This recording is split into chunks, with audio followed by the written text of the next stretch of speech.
जो प्रसंग चला था जन्म और मरण का, यानी पुनर्जन्म पुनरुत्पत्ति का, कुरान शरीफ के अंदर आपको ज्ञान देते हैं, दिखाते हैं। पवित्र कुरान शरीफ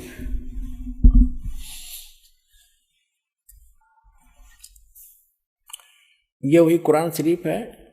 और ये देखिएगा शेरवानी संस्करण है, प्रकाशक लखनऊ किताबघर, मौसम बाग, सीतापुर रोड। इतने ये 1969 की छपी हुई है, आज की नहीं, 1969 की अनुवादित है। वही अनुवाद आज तक चल रहा है, ये देखिएगा। ये 17वां संस्करण 2008 में, कॉपीराइट अधिकार। ये Lucknow Kitabghar, opposite bright Motors, मौसम बाग, सीतापुर रोड, लखनऊ। ये प्रथम संस्करण 1969 में छपा था और ये 17वां संस्करण हम पढ़ रहे हैं आपके हाथों में। ये यहाँ से मुद्रित है, आप देखिएगा। ये है सूरत अंबिया, कुरान शरीफ सूरत अंबिया 21 नंबर। और इसकी आयत यहाँ से आते आते यहाँ आ गई है। यहाँ पर ये 100 होगी, ये वैसी टिप्पणी। इससे आगे फिर ये 553 पर आ गया विमान। इधर तो अरबी भाषा वाली है, इधर ये हिंदी है, इसलिए एक प्रश्न ज़्यादा बन जाता। 553 पर आ गए हम। यहाँ तो दूसरी, ये दूसरी शुरू होगी यहाँ पर, हिज 22। ये तो यहाँ से शुरू होती है, यहाँ से, इसलिए वहाँ लिखी गई। इस 21 अंबिया की ये आयत यहाँ तक चल रही है, 103 समाप्त हुई और ये 104 यहाँ से शुरू होती है आयत। जिस दिन हम, यो कुरान शरीफ का ज्ञानदाता ये बोल रहा है, जिस दिन हम आसमान को इस तरह लपेटेंगे जैसे तुम्हार पुलिंदा में कागज लपेटते हैं, जिस तरह हमने पहले पैदा किया था, फिर हम उसे दोहराएंगे और वादा हमारे जिम्मे है, हमें जरूर करना है। फिर पढ़ लो एक बार अच्छी तरह कि जिस दिन हम आसमान को और इस तरह लपेटेंगे जैसे तुम्हार पुलिंदा में कागज लपेटते हैं, जिस तरह हमने पहले पैदा किया था, और फिर हम उसे दोहराएंगे। यह वादा हमारे जिम्मे है, हमें जरूर करना है। अपना तो ये बालकों के लेख हैं, इनको कोई समझ सकता है कि तो एक इस 21 ब्रह्मांड के मालिक के कोड वर्ड हैं, चाहे कुरान शरीफ है, चाहे श्रीमद् भगवद गीता, चाहे वेद है। और दिखाते हैं आपको, फिर क्लियर होगा कंसेप्ट। इसी कुरान शरीफ का ये है सूरत 67, ये यहाँ से प्रारंभ हुई। ये है कुरान शरीफ चल रही है, कुरान शरीफ। और सूरत मुल्क की 67, मुल्क की 67, सूरत मुल्क की 67 की आयत नंबर ये 2 है, एक यहाँ समाप्त हुई। ये कहते हैं शुरू अल्लाह के नाम से जो निहायत रहम वाला बेहद मेहरबान है। ये 1 नंबर है। उसकी बड़ी बरकत है, उस जिसके हाथ में आलम की सारी दुनिया की बादशाही है और वह हर चीज पर शक्तिमान है, समर्थ है। जिसने मरना और जीना बनाया, वो कहते पुनर्जन्म नहीं, जिसने मरना और जीना बनाया ताकि तुमको जांचे कि तुम में कौन अच्छा काम करता है, और वह बड़ा बलवान और साथ साथ बड़ा ही अक्षमा करने वाला। ये सूरत मुल्क की 67 की 2 नंबर आयत में स्पष्ट कर दिया, जिसने जीना और मरना बढ़ाया। जीना और मरना पुनर्जन्म। और जैसा कि आपने सूरत अंबिया 21 आयत नंबर 104 में देखा कि वो कह रहा कि मैंने जैसे पहले पैदा किया था दोबारा फिर करूंगा पैदा। उसका भावार्थ ये है, फिर पढ़ने अच्छी तरह। वो क्या कह रहा है कुरान शरीफ का ज्ञानदाता, कि पहले जैसे मैंने पैदा किया और फिर समेट लूंगा और फिर पुनः पैदा जरूर करूंगा। तो ये इसका अर्थ गलत लगा रखे हैं मरने और जीने का। इन्होंने क्या फाइनल फैसला कर रखा है, कुरान शरीफ के पढ़ने वालों को पूर्ण ज्ञान ना होने से इन्होंने डिसीजन निकाल लिया अपनी अल्प बुद्धि से, कि इसका अर्थ ये बनता है कि एक बार तो सभी मर ही रहे हैं, कब्रों में दबा दिए जाएंगे या जैसे भी तैसे। और फिर क्या होगा कि फिर कयामत आवेगी, प्रलय हो जाएगी, सब खत्म हो जाएगा। फिर मिट्टी से वचन से निकाल लेगा अल्लाह, और जिसने अच्छे काम करे वो जन्नत में अल्लाह के अनुसार चले, जो अल्लाह के अनुसार जिन्होंने कार्य नहीं अपनी भक्ति की वो दोजख में फॉर एवर फाइनल कर दिया इन्होंने। और ये तो खुद कहता है जैसे मैंने पहले पैदा किए फिर करूंगा। अगर ये शब्द नहीं कहता कि फिर मैं दोबारा करूंगा और मैं अपना पक्का वायदा करता हूं, यदि एक ही बार होना है तो फिर करूंगा, तो शब्द आना ही नहीं चाहिए। फिर देख लो कुरान शरीफ है,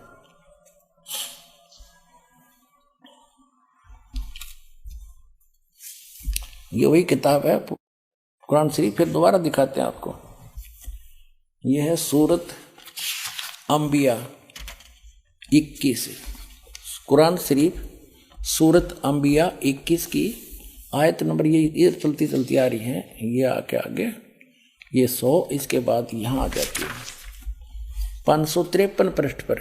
मौसम बाग सीतापुर रोड लखनऊ से छपे प्रकाशन के। यहाँ देखिएगा 103 खत्म हुई, 104 नंबर आयत चली। जिस दिन हम आसमान को इस तरह लपेटेंगे, यानी कयामत के समय, जैसे तुमार यानी कागज का रोल बना दिया जाता है, लपेट लेते हैं, और जिस तरह हमने पहले पैदा किया था उसी तरह हम दोहराएंगे, फिर पैदा करेंगे, और वायदा हमारे जिम्मे है, हम जरूर करना है। अब क्या स्पष्ट हो गया, यदि जो ये निष्कर्ष निकाले बैठे मुसलमान भाई कि एक बार कयामत आवेगी तब तक ये गुफा उस कब्रों में फट रहेंगे, तेरा गजब, ये कोई ज्ञान है? वास्तविकता क्या बता रही कुरान शरीफ की? ये वही है कि जैसे कयामत आओगी, प्रलय होगी, उसके बाद फिर दोबारा सृष्टि रची जाएगी, पुनर्जन्म होगा सबका कर्म अनुसार। कुरान शरीफ तो ये कहना चाहती है, ये गलत समझ रहे हैं, इनको ज्ञान नहीं है बिल्कुल भी। अब इससे नहीं कोई नू कहेगा इसका तजुर्मा गलत कर दिया, तजुर्मा अनुवाद ठीक ना कर रखा होगा, सारा मैं दिखाऊंगा। ये देखिएगा कुरान मजीद,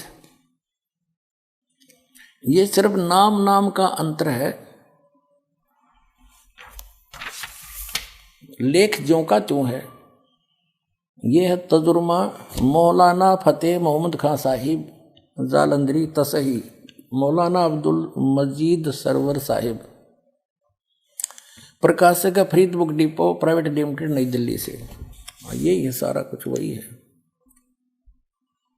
ये 2006 में छपा है, 982 पृष्ठ है, ये यहाँ से प्रकाशित है, दरियागंज नई दिल्ली से। इनके फ़ोन और फॉक्स नंबर। अब आपको दिखाते हैं, ये है सूरत अंबिया कुरान मजीद, नाम ना बदल रखा, शरीफ कहो चाहे मजीद कहो, कोई अंतर नहीं है। सूरत अंबिया 21। अब यहाँ जाते हैं हम आगे अगले पृष्ठ पे, 104 आयत पर पहुँचेंगे। यहाँ पर दूसरी शुरू हो जाती है हज, लेकिन ये होती यहाँ से शुरू, इसलिए वहाँ लिख दिया जाता है ये हज वाली, लेकिन ये चल रही है अंबिया 104। जिस दिन हम आसमान को इस तरह लपेट लेंगे जैसे खेतों का तुमार लपेट लेते हैं, जिस तरह हमने कायनात को पहले पैदा किया था, आए है, उसी तरह दोबारा पैदा करेंगे। यह वायदा जिसका पूरा करना जरूरी है, हम ऐसा जरूर करने वाले हैं। लेकिन इनका जो सिद्धांत है, इन मुसलमान भाइयों ने इस कुरान शरीफ को ठीक से ना समझ के वो गलत निष्कर्ष निकाल रखा है कि बस इनका फाइनल ये है कि चलते रहेंगे, मरते रहेंगे, कब्र में दबाते रहेंगे, और जब कयामत आवेगी फिर भगवान यानी सब कुछ नष्ट हो जाएगा। आसमान भी इसने कह दिया समाप्त कर दूंगा, तो रहेगा क्या फिर? तो फिर कहते हैं फिर सबको जीवित करेगा अल्लाह। उनकी अपनी सोच वो गलत है, वो सोच, और फिर सदा के लिए वो स्वर्ग वाले स्वर्ग में, निकम्मे वाले नरक में, फिर दोबारा जन्म होना नहीं। और ये कहते हैं इस कायनात को पहले की तरह मैं फिर से उत्पन्न करूंगा, फिर पैदा करूंगा, ये मेरा पक्का वायदा है। एक और दिखाता हूं, ये देखिएगा, एक और कुरान इसकी अनुवाद दिखाता हूं आपको, ये देखिएगा। ये मुख्तसर तफसीर एहस नुल बयान तर्जमा मौलाना मोहम्मद जूनागढ़ी, तफसीर हाफिज सलाहुद्दीन यूसुफ, हिंदी तर्जमा व तरतीब मोहम्मद ताहिर हनीफ, और ये दारुसलाम प्रकाशक एवं वितरक। इसमें इन्होंने अपने हिसाब से कर रखे, यहाँ से उल्टी साइड से चला है, यहाँ से चले हैं ये 1 नंबर यहाँ से शुरू होती है। हम जैसा भी अपने उस पर आ जाते हैं। ये देखिएगा, ये है सूरत अंबिया 21 और 571 पर, ये 570 उल्टा चला, इसमें 70 उधर 71 है, और ये 104 नंबर आयत है।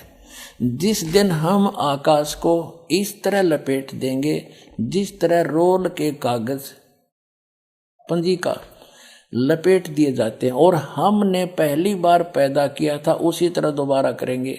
यह हमारा मजबूत वादा है और यह हम जरूर करके रहेंगे। ठीक हो गया।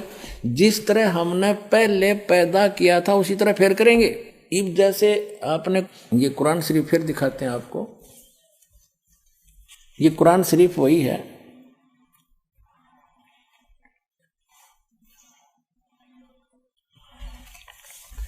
फिर देखिएगा, क्योंकि इसका समझना घना जरूरी है आपके लिए।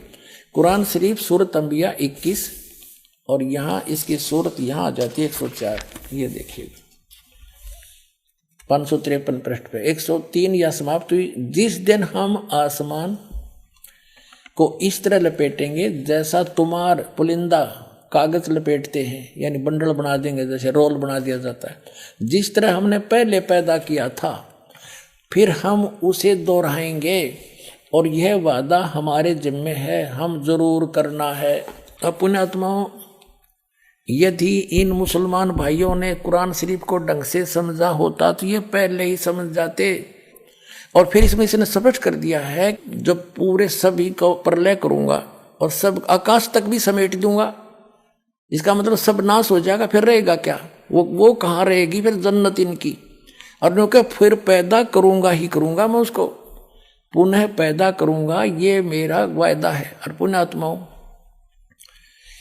ये तो फिर दोबारा नाशकरण की बातें खत्म हो जाती। अगर पहली बार ही इनका जो मानना है वो ये है, केवल एक बार ये यहाँ पैदा होते रहेंगे, मरते रहेंगे, कब्रों में जाते रहेंगे और फिर प्रलय करेगा भगवान, सब कुछ नाश हो जाएगा। बस फिर फाइनल है इनका फैसला, अच्छे काम करनी है जन्नत में और बुरे करनी है नरक में, यानी दोजख में फॉर एवर। और यूं कहा मैं फिर पैदा करूंगा पुनः, जैसे मैंने पहले पैदा किया था। तो दोबारा पैदा करने का, दोबारा क़यामत लाने का तो जिक्र खत्म हो जाता है। वास्तविकता ये है कि ये जो दास ने सृष्टि रचना बताई ऐसे चलता है।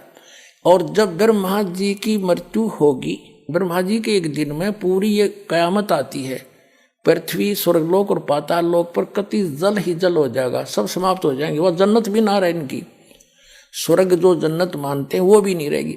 एक तो ये कहते हैं मुसलमान भाई के कुरान शरीफ का ज्ञान सबके लिए है, सब मानव समाज के लिए है, किसी जाति विशेष के लिए नहीं है।